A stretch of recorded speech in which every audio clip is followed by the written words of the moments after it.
Magandang umaga po sa ating lahat. Ang ating pong topic sa morning devotion natin, devotion na naman, alas 6 na. Ang topic po natin ay prayer and fasting. Yan, yung last topic po natin for this month. Ngayon po ay matatagpuan po to sa Daniel 9:3-5. Ito po ang sinasabi. Sa number 3. At aking itiningin ang aking muka sa Panginoong Diyos upang humanap sa pamamagitan ng panalangin at ng mga samo, ng pag-aayuno at pananamit ng magaspang at ng mga abo. At ako'y nanalangin sa Panginoon kong Diyos at ako'y nagpahayag sa kanyang kasalanan at nagsabi, O Panginoon, Diyos na dakila at kakilakilabot na nag-iingat ng tipan at kaawaan sa nagsisiibig sa iyo at nag-iingat ng iyong mga utos. Yan. Number 5, kami ay nagkasala at nangagasal ng kasuwalian at nagsigawang may kasamaan at nanghimagsik sa makatuwid bagay, nagsitalikod sa iyong mga utos at sa iyong mga kahatulan. Yan po ang sinasabi sa Daniel 9:3-5. Ayun po. Dahil po sa topic natin, prayer and fasting, katanungan ko po sa ating lahat, ano ang kaugnayan sa pagitan ng panalangin at pag-aayuno? Yan.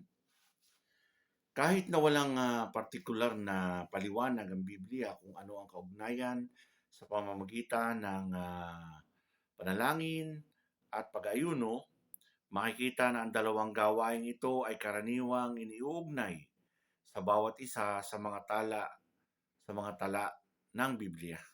Yan. Sa Lumang Tipan, makikita na ang panalangin na may kasamang pag-aayuno ay may kinalaman sa pangangailangan ng pagtitiwala sa Diyos at nagpapakita ng lubusang kawalan ng pag-asa sa harapan ng aktwal o napipintong kalamidad. Yan. Ang aktwal na at napipintong kalamidad nga po. Ano po? Ang panalangin at pag-aayuno ay magkasamang ginawa sa Lumang Tipan sa panahon ng pagdadalamhati, pagsisisi, at malalim na pangangailangang espiritual. Ayan. Nilalarawan ng unang kabanata ng aklat ng Nehemias. Yan, Nehemiah. Ang kanyang panalangin at pag-aayuno dahil sa kanyang pag-aalala na balita na inabandona na ang Jerusalem. Ang maraming araw ng kanyang pananalangin ay kinapapalooban ng pagluha, pag-aayuno at sa pamamagitan sa kanyang bayan sa Diyos at sa pagmamakaawa para sa kahabagan ng Panginoon Diyos. Yan.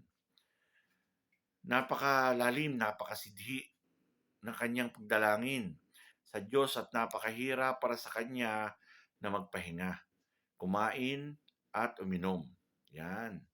Nagpa-fasting talaga siya. Kahit kumain at uminom man lang, hindi niya magawa. Ang pagkawasak ng Jerusalem ang nagtulak din kay Daniel na gawin din ang gayon. At aking itingin ang aking muka sa Panginoon Diyos upang humanap sa pamamagitan ng panalangin, ng mga samo, ng pag-aayuno, at pananamit ng magaspang at ng mga abo. Ayan. Sabi nga sa Daniel 9:3.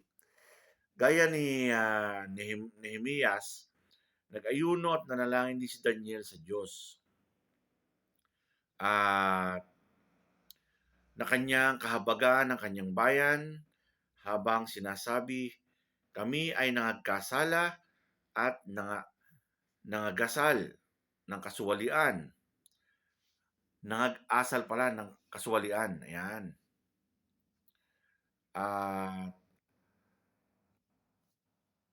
Hindi pala nangagasal. Nag-aasal ng kasuwalian. Ayan.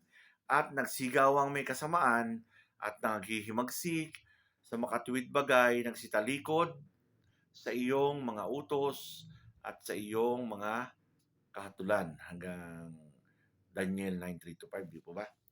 Yun po ang sinabi kanina. Ayan.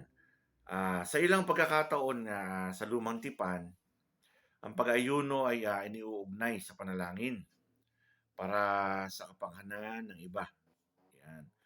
Nananalangin at nag-ayuno si David para sa kanyang anak na may sakit sa 2 Samuel 12:16. Nananalangin sa harapan ng Panginoon at sa kanyang maalab na panalangin. Ayan. Kasama rin doon ang talata 21-22. Hinimok ni Esther si Mardukeo at mga Hudyo na mag-ayuno para sa kanyang planong pagharap sa asawang hari sa Esther 4:16. Malinaw ang ugnayan ang pag-aayuno at pananalangin sa iba sa mga talatang ito. Yan. Kaya po tayo papasting, meron tayong masiding pagiling sa ating Panginoon. Sabi nga ni Doc Nimrod, iniuugnay lagi. Hindi dahil tayo hihiling, hindi dahil mahigpit ang ating pangangailangan. Ayan. May mga tala din ng panalangin at pag-aayuno sa bagong tipan. Ayan. Ngunit hindi konektado sa pagsisisi at pagpapahayag ng kasalanan. Propetisang si Ana ay lagi sa templo at araw-gabi sumasamba sa Diyos sa pamamagitan ng pag-aayuno at pananalangin. Ayan. Sabi yan sa Lucas 2:37. Sa edad na 84, ang panalangin at pag-aayuno ay bahagi ng kanyang paglilingkod sa Panginoon sa templo habang hinihintay niya ang pagdating ng ipinangakong tagapagligtas ng Israel. Yun, ganun palang ginagawa ni Esther. Ayan. Gayon din, sa Bagong Tipan, ang iglesia ng Antioquia, ayan, ay nag-ayuno habang sila'y sumasamba at nang sabihin sa kanila ng banal na espiritu ang tungkol sa pagsusugo kay Barnabas at Pablo para sa gawain ng Panginoon. Yan. Sa puntong iyon ay nanalangin sila, nag-ayuno sila, at ipinatong ang kanilang mga kamay sa dalawa at pinahayo sila. Ayan.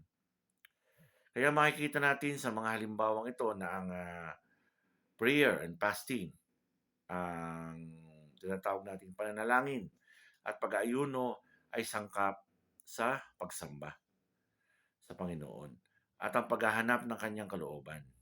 Gayunman, walang anumang indikasyon na mas sasagutin ng Panginoon ng panalangin kung sasamahan iyon ng pag-aayuno. Sa halip, ang pag-aayuno at pananalangin ay nagpapakita ng katapatan ng mga taong nananalangin at ng kritikal na sitwasyon na kanilang kinakaharap. Yan. Kaya po talaga masidhing hihingin natin sa Panginoon yung tinatawag na kritikal na sitwasyon. Yan. Diyan tayo biglang talagang napakahirap kumain o uminom man lang.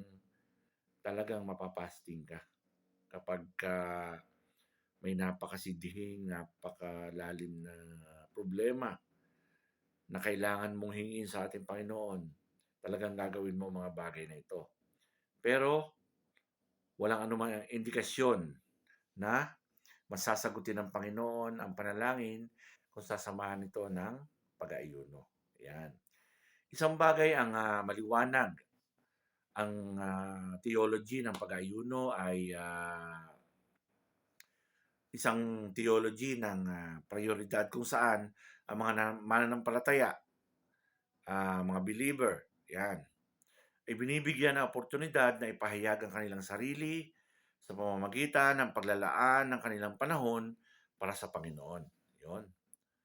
At pagpapakita ng hindi natitinag at malalim na pagpapahayag ng kanyang espiritual na paglilingkod sa Diyos. Yan. Ang devotion na ito ay Maaaring ipahayag sa pamamagitan ng hindi pagkain o pag-inom sa maiksing panahon o sa hindi paggawa ng isang bagay na nakaugaliang gawin upang magkaroon ng hindi naaabalang pakikipag-ugnayan sa ating Ama sa langit, na may pagtitiwala na makapasok sa dakong kabanal-banalan sa pamamagitan ng dugo ni Jesus. Sabi nga sa Hebrews 10:19. Mag-ayuno man o hindi, ang panalangin ng isa, mga kasiyasiyang bahagi ng mga mabubuting bagay na ipinagkakalob sa atin sa pamamagitan ni Kristo. Ang panalangin at pag-ayuno ay hindi dapat ituring na isang kabigatan o katungkulan, kundi isang selebrasyon ng kabutihan at habag ng Diyos sa kanyang mga anak. Ayun po. Kumbaga, sangkap talaga ang prayer and fasting ng pagsamba. At gayon man, puwede namang hindi sa pagkain lang at sa pag-inom, pagfa-fasting. Sabi nga na ating butihing Pastor Doc Nim ay, puwede rin naman yung kinaugalian mong, ginagawa na hindi mo gagawin. Parang halimbawa, gustong-gusto mo laging, nagjo-jogging or namamasyal or yung lagi mong ginagawa, puwede mong hindi siya gawin, puwede mong pigilin na gawin yon para isang source ng fasting na rin yun, ano. Yun nga po, kaya nga po sabi nga, ang debosyong ito ay maaaring pahayag sa pamamagitan ng hindi pagkain, pag-inom sa maiksing panahon, o yung mga nakaugalian na nating ginagawa lagi, puwede nating hindi gawin. Kumbaga, nakaugalian nating, ah, magtrabaho, puwedeng hindi ka muna magtrabaho, gano'n po. Kaya nga po, sabi nga dito, ang panalangin at pag-aayuno ay, hindi dapat ituring na isang kabigatan o katungkulan, kundi isang selebrasyon ng kabutihan at habag ng Diyos sa kanyang mga anak. Ayan, sangkap po ito ng pagsamba. Nawa po ay may natutunan tayo sa umagang ito na kayo na po ang gumabay, ah, magdagdag kung ano pa man ang ating mga kulang na nasabi. Nawa ay ang bawat isa sa atin ay patnubayan pa rin ng Panginoon. Kung meron man tayong mabigat na kahilingan sa ating Panginoon, ay ating pagtulong-tulungan na ipanalangin. At kung kinakailangan nga ng pagpa-fasting, hindi naman 'to requirements, 'no. Ito isang sangkap lang, ayan. Kaya dapat sa ang bawat isa ay, patuloy pa ring manalangin sa ating Panginoon, huwag puputulin ang kung anumang pananampalataya na meron na tayo.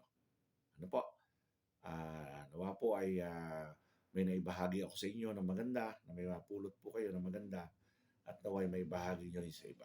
Maraming po salamat at good morning sa ating morning devotion. Thank you po and God bless.